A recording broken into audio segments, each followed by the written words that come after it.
What's up, y'all?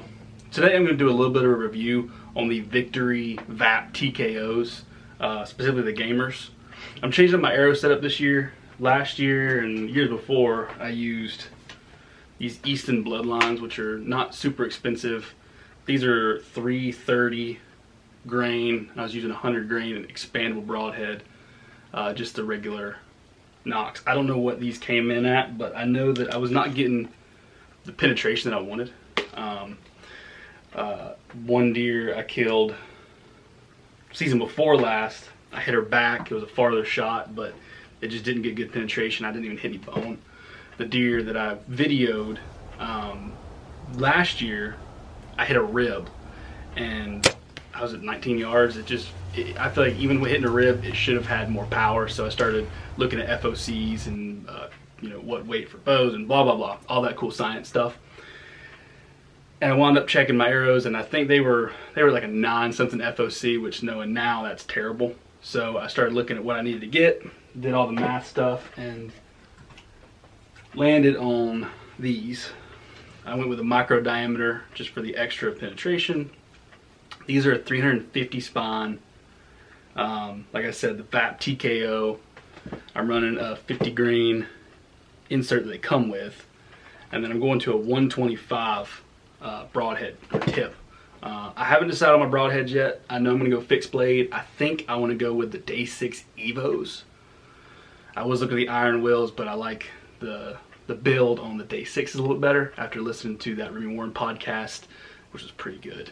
And I have unboxed these. I did run through my bow at 20 just to make sure I was actually hitting the target. I did that well after dark, so I couldn't even have videoed it if I wanted to, but I wanted to just get on target. I'm going to try and sight in my bow today, maybe out to like 50, 60 if I can get there, if I have the time with it. I'm shooting the same bow I've been shooting for a while. This is an old Matthews. This is the Adrenaline. It's got some years on it. It's a good bow. I think I'm going to go start looking at new bows maybe in the next couple weeks. So the total arrow weight with knock and tip and insert everything of 448 grains. I never measured my Eastons, but I probably would say they're at about 400, just guessing, just because of what they were, 330 spine with 100 grain broadheads, no insert.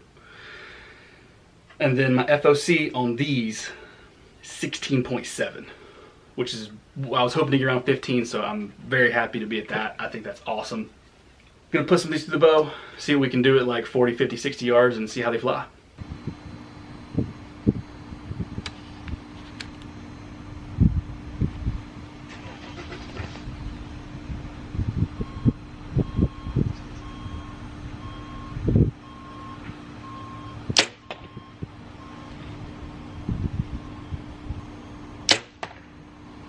All right, there's my first group at 20.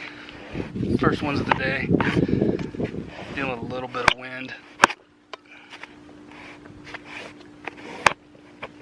I'm gonna get a few more reps in at 20, and then we'll move back to 30.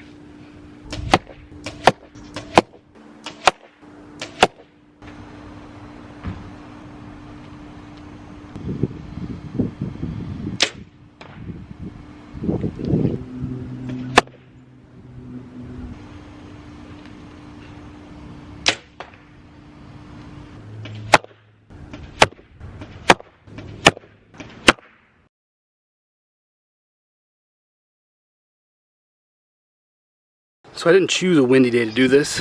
It just happens to be the only day I can do it that's windy. So I feel like this is more of my group, but they have felt a little low. So the wind's kind of blowing me around. I'm sure it's getting these arrows a little bit of that. So this is at 40 yards. I'm gonna send a few more down and see if I can get a more accurate group before I try and make any adjustments.